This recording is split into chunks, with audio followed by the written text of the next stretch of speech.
Thank you for joining us. For the next few minutes, we're going to be in conversation with two gentlemen who have just completed an illustrated book.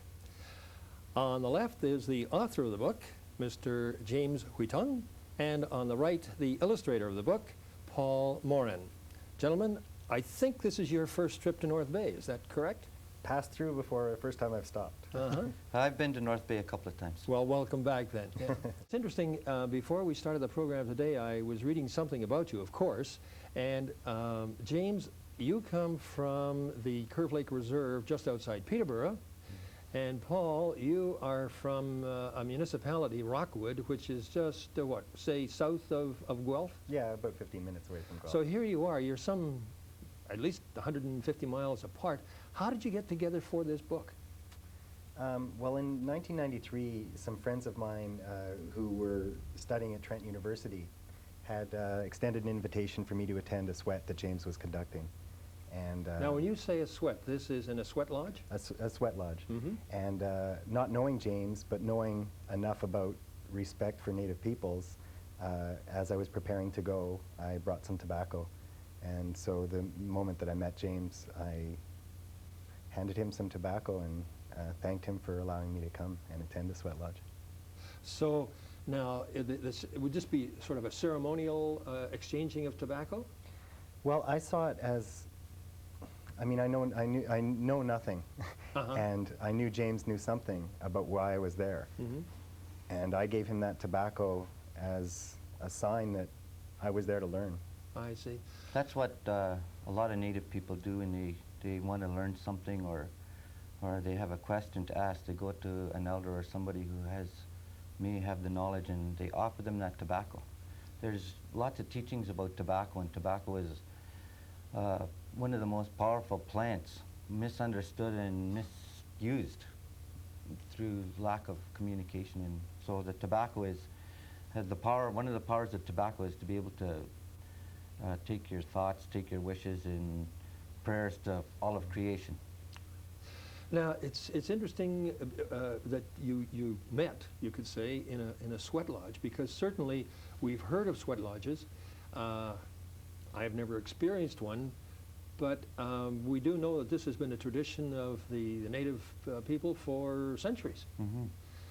Now, when they go into a sweat lodge, when a Native enters, or anyone say, enters a sweat lodge, what benefits do they get from the sweat lodge? Well, to start with, usually you have to have a reason for going to a sweat lodge. We don't use them as social conveyances, so they're pretty serious. Lots of people go there with lots of problems, personal problems or problems within their family or within the society, and so we go to that sweat lodge not only for ourselves but for other people, and we seek advice and answers to our questions and how to guide our lives and how to be healthy and strong people. James, in your case, the Curve Lake Lodge, what First Nation do you belong to? I belong to Curve Lake First Nations. We're Mississauga Anishinaabe.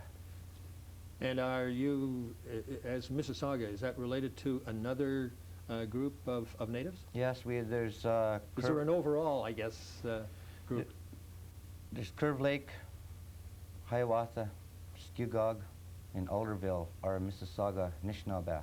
Now, Anishinaabe is a name that one way that one of my teachers, Eddie Benton Benet, has said it's translated is it means from whence was lowered the male of the species. And we also use it as original people. Well, that's kind of interesting, because I understand also in the case of the Native population in the far north, and these are people that we used to call Eskimos, that their word for themselves is Inuit, which is now being used, and that, as I understand it, also means first people. Well, Anishinaabe original takes in a lot of other groups of Native peoples. It takes in Odawa, Algonquin. There's a lot of people speak that dialect, and it's been called Algonquin dialect. Oh, yes. Paul, this is not the first book that you've been involved with.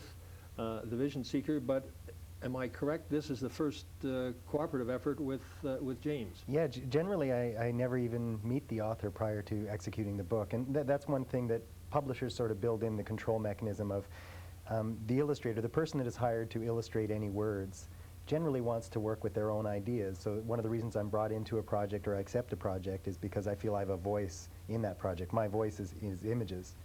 And in this case, this book came about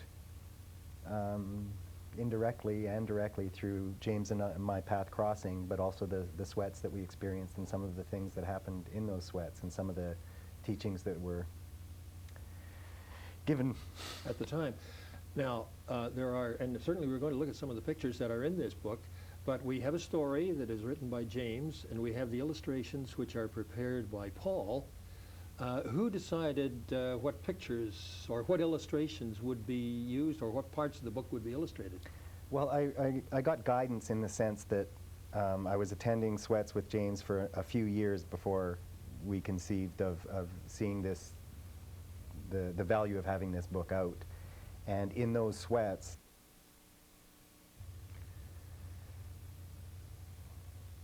I guess a lot of learning will come out of that, and you can develop the thoughts that go into the book. That's sort of how it happened, is the sweats that I attended gave me the images and showed me the kind of images that were crucial to the story to convey it to a reader that might not be familiar with the sweat lodge.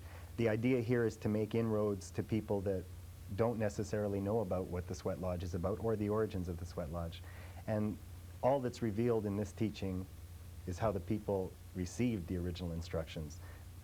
Each individual sweat, as James has said before, has different reasons, different purposes, different teachings can be received. Now, it's interesting that it should be done this way, that you chose the illustrations then that would go into the book, because here you're looking at the sweat lodge from an entirely different perspective as a newcomer to that than James would be, who had experienced, I would assume, several sweat lodge experiences in the past.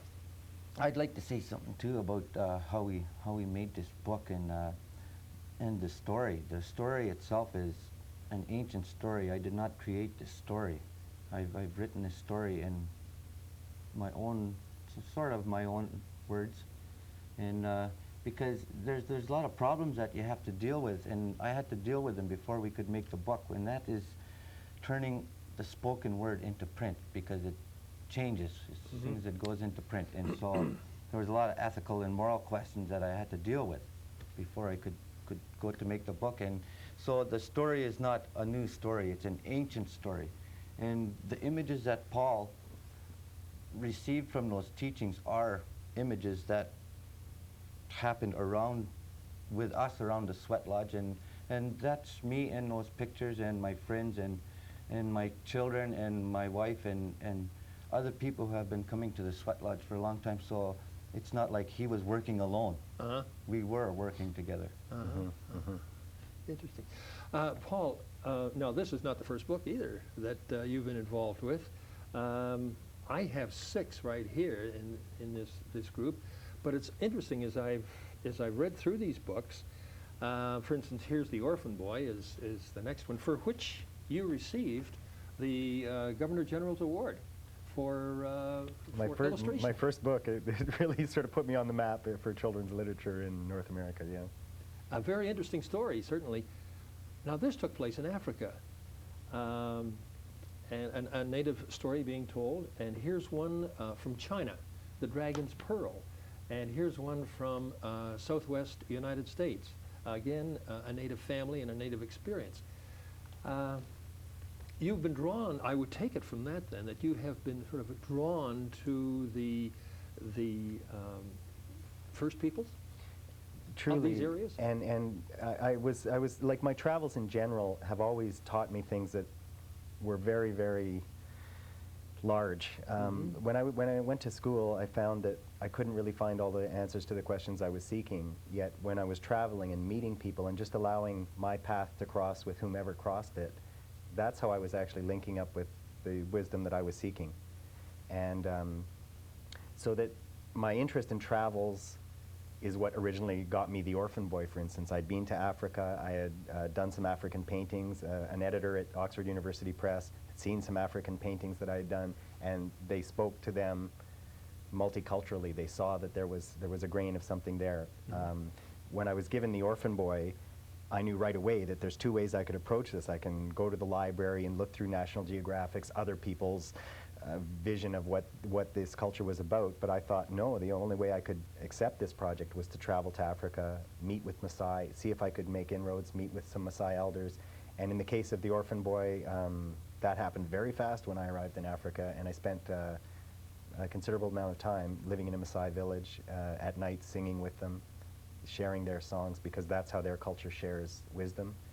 And after a number of days there, they openly accepted me, allowed me to document their lives in ways that could help me create the paintings. I mean, it was very difficult to try to explain to them what a children's book about their culture is going to be. They have no paper there. They have no pens. But I was able to sort of explain what I do, how I did what I do, and I think they saw a grain of respect in the way I approached their culture. Now, in the case of the Dragon's Pearl, that book took place, or that story, I should say, took place in China.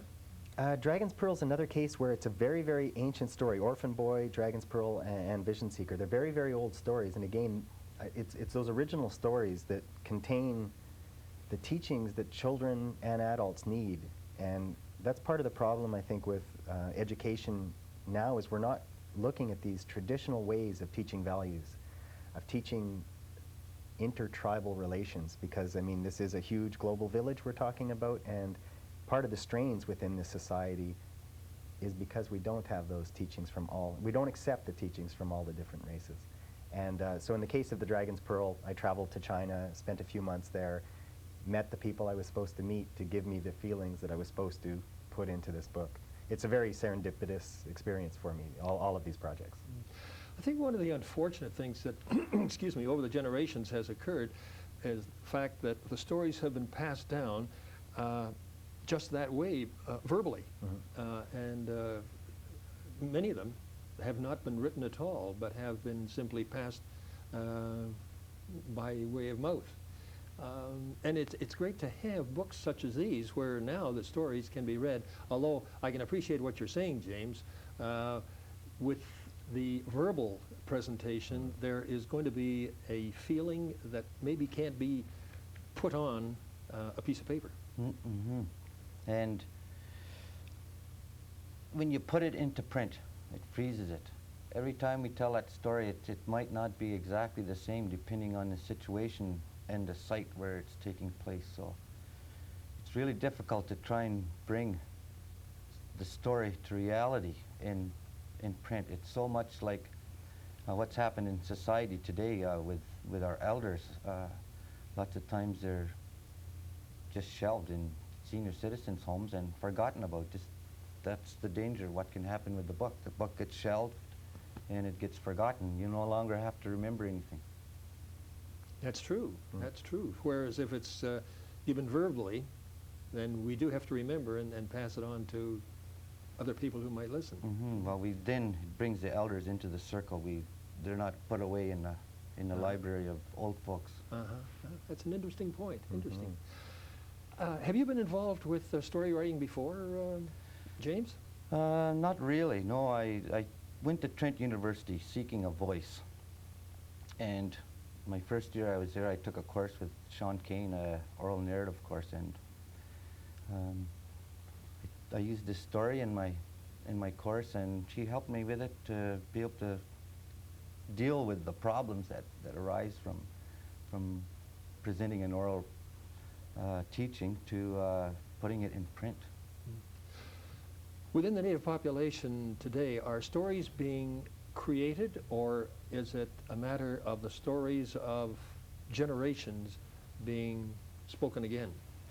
There are so many ancient stories, and I don't like to call them stories because that puts another kind of connotation upon it. We like to think of them as teachings. Okay. And so this story is a teaching. It's a teaching about how we got the sweat lodge, and there's teachings about everything about who we are and where we came from. And you could fill up a library with them teachings. You're watching In Conversation, and our guests at this time are James Whetung and Paul Morin, who have just completed this book entitled The Vision Seeker. Paul, we were talking just a moment ago about your travels elsewhere. In your hand right now is a log. well, I don't know how I can describe it, really. It looks like almost a tree trunk that has been painted. How close am I?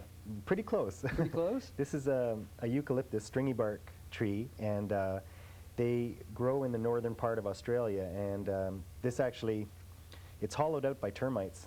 Nature hollows it out, and an Aboriginal artist will select the tree, cut it, and then paint clan designs on it.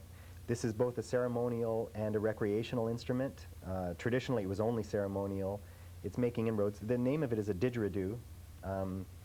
Recently, I've heard them on North American car ads, believe it or not. This instrument is getting worldwide attention very, very fast. And I've spoken with some Aboriginal elders in Australia about that, about the fact that white people are now traveling to Australia and bringing home didgeridoos, and how do they feel about that sacred instrument sort of going all over the world. And their view on it, or at least the view of an elder I spoke with, was that, well, people are going to learn, they're going to learn to learn. And he believes that the very sound of this, which is a very trance-inducing instrument, it's a monotone, it's one of the oldest, it is the oldest wind instrument in the world, one of the oldest instruments. It goes back over 40,000 years in their culture. And for them, it connects them to the dream time, which could also be seen, at least in my eyes, as very similar connection that happens inside a sweat lodge when you lose that internal dialogue that we're always forced to deal with in our day-to-day lives. When you're in a sweat and suffering and the heat's there, you lose that. And the didgeridoo allows you to lose that as well. And the feeling is, at least in my experience, that loss of the internal dialogue that we're always conducting inside our heads allows some teachings to enter. Because unfortunately, we're always filtering all of our experiences through our past experiences, through who we think we are, who we feel we are, who we've been told we are. And when you're in a sweat lodge, when you're in trance playing a didgeridoo or listening to the sound of a didgeridoo, it breaks through. It breaks through to another side of consciousness that opens you up to receive more, or to think about what you have received in the past and get some clarification from it. So for me, this instrument is that, and I'm using it both ceremonially, and I've got a recording studio at home. I release a lot of music, and I'm integrating it into more contemporary soundscape sort of uses. You can use it yourself, can you? Yeah, this particular one is a very hard didge to play, and just to prepare to play a didge, it can take me a half hour to sort of warm up. It involves circular breathing, which I can't do on the flip of a coin, but I can demonstrate some sounds if the audio people can handle it. Well, let's give it a try. Traditionally, they're used to, as many things are, to copy nature. So that there's different animal calls, and when a person is learning didgeridoo in a traditional sense, they'll go off on walkabout for a month, 2 months with their instrument, and they will spend time with nature. One of the calls that they learn quite quickly is either, let's say, the constant run of a kangaroo. There's a kangaroo sound. Emu has a sound. These are animals from Australia. Kookaburra, in the morning, kookaburras wake up, and they're called the laughing kingfisher because of their call. I'll try a kookaburra call here for you.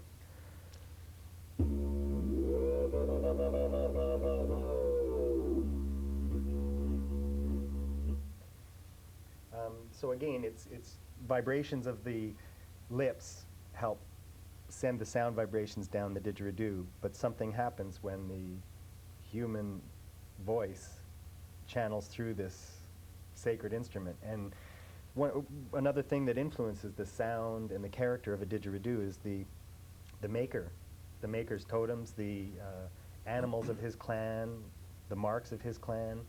And this particular didgeridoo is right from the heart of didgeridoo country. I went to Owen Pali. I got special permit because that's within the reservation of protected land for the Aboriginals in the north. I traveled there, met with the artist and some of the elders there. I smoked tobacco, ceremonial tobacco with them, and then this didge was the one that I ended up bringing home. Now there are some graphics. There are some Symbols. I was going to say, yeah, symbols. On that, is this similar to, say, the totem poles that we see in the West Coast? Similar in Is this telling a story?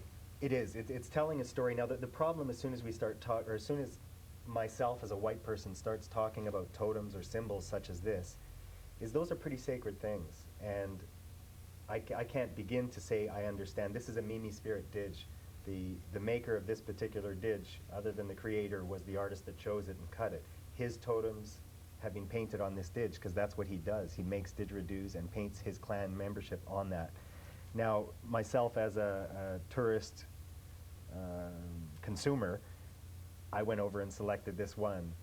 Traditionally, didges would never have been bought, sold. They were given, handed down, like stories are handed down.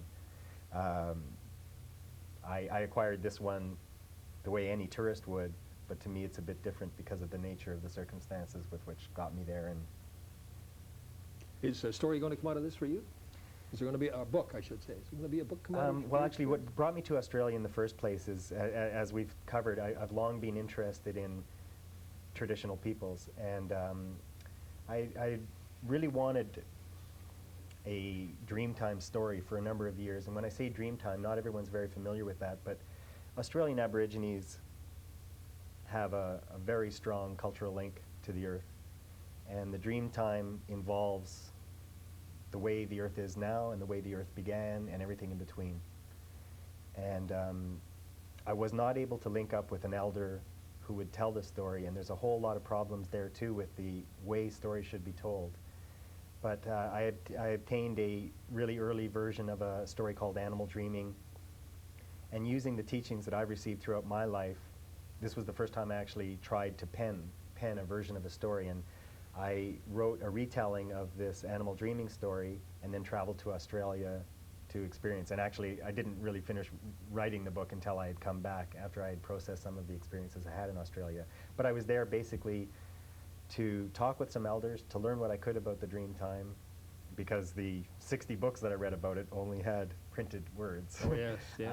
But by going to Kakadu National Park and spending time with Big Bill Neji and some time I spent in Arnhem Land, I gained enough visual insight, for instance, to I think paint a reasonable picture of the Dreamtime, and that's the book that I've just completed, but again, it won't be out for a year. All of these projects are sort of done a year in advance. It takes that long for them to be published. So the newest project I've been involved with is Animal Dreaming. It's an Australian Aboriginal story. Just before we sat down and had our conversation today, the two of you were saying that you spent the last 2 nights, was it? Yeah. In a cave. Yeah, in a cave. James, what are you doing in the cave? Well, In midwinter, or In midwinter, yes. well, we were In March. celebrating the solstice, the comet, the equinox, and, I guess it's equinox we were celebrating. The vernal equinox, huh? Yeah, yeah. Equal night, equal day. And there's lots of teachings in Anishinaabe about equal night and equal day, and the time that we start making maple syrup and the sap is coming up, the ice is melting, the sun is heating up the place, and so there's kind We're of like encouraged now. there's kind of like a balance between the male and the female. So we wanted to celebrate that at that cave up. It's actually an abandoned mine near Bancroft, and so we had people come from all over to dance all night and play traditional musics from whatever tribe they were from. And there was Celtic people, there was, we had the didgeridoo there, we had lots of native Anishinaabe songs and dances, and we had a fire in that cave. We lived in there for 2 days. Now, do you do this each year? No, we just started last September. Men repatriated some land to us so that we could have a place to do our ceremonies. And around Bancroft, there's not too many signs of native people, and he repatriated 100 acres of land, and it's got a lake, and it's only about 3 kilometers from this cave, so we wanted to incorporate the Earth Mother by going into the cave. Now, when I think of a cave, I think of, say, a cliff or a rise of land at any rate, and then the hole going into that that cliff. Yeah, the cliff is about, oh, it must be 100 feet high, sheer face on it, and the entrance to the cave is about 100 feet long, and 100 feet long, and it goes down into a lower chamber. And it's more like a cave, not like a mine. There's only a couple of horizontal shafts, maybe 30 feet long, no vertical drops. But it's just been carved out of the inside of the hill, so it's huge. It could hold probably 1,000 people. Now, did these other people that visited you there stay in the cave as well? Yeah. Everybody stayed there? Yeah, we took our food, water, wood down. We were wading through snow up to our waist, carrying in stuff, and it was hard. Ordeal. Paul, this was a new experience for you, I imagine. Well, fortunately, because I've known James for a while, it's not such a new experience. I've been fortunate enough to experience intertribal ceremonies at various parts in the world, and that's another thing that has crossed my path is I've been very fortunate to attend ceremonies all over. And even in Australia, when I was there, I got to participate in a ceremony, not a traditional corroboree the way the Australians would, but an elder and I were at a dreaming site and we spoke, and a ceremony happened. So that I've been exposed over the last 5 or 6 years to numerous intertribal and individual tribal ceremonies. James, what's in the future for you? Well, I want to continue going to university until I get my doctorate. It'll take a long time for me to acquire my voice and be listened to. But you're looking for a PhD? Yes. Oh, good. And in what subject would that be? What specialty? Cultural studies and native studies. You may be a teacher after that. No, Spread the word? I'm teacher right now, I see. and I'm spreading the word with Yeah. my newly acquired voice. And by the time I have my doctorate, I'll be making orders. And Paul, you've just completed one book. You've just completed your book on Australia, which is not yet out. What is in the future for you? I sort of always have a number of different things in the back of my mind. Last year at this time for the vernal equinox, I attended ceremonies in a small Tepehuan village, El Trebo in Mexico, and there I got a glimpse at a few thousand stories from the people that came there. I'm more interested now in trying to align stories that can benefit the people who those stories originated with. So in the case, if I can ever create a project out of my experiences in El Trebo in Mexico, it would be a situation where the authorship of that story is given to that village, those Tepehuan people, and that the royalties that are generated from the sale of that book help buy those people water pumps, so they don't have to walk 2 miles to get their water when the midsummer comes and the river's dry. And I can see inroads like that into cultures all over, and I'm just starting to get a glimpse at some South American peoples that need a lot of help to maintain their cultures right now. And Well, gentlemen, I have to say thank you very much. Yes, we does go fast, doesn't it? It does indeed. I want to thank you very much for coming in today. I know you're in North Bay for just a short while, passing through, and we want to talk about your book, the new book, The Vision Seeker, although Paul is involved in several other books right here. For the past few minutes, we have been in conversation with the gentleman involved in this new book, The Vision Seeker, which is currently on sale at Gulliver's Bookstore on Main Street in North Bay. Our author, James Whetung, and our illustrator, Paul Morin. Thank you for joining us.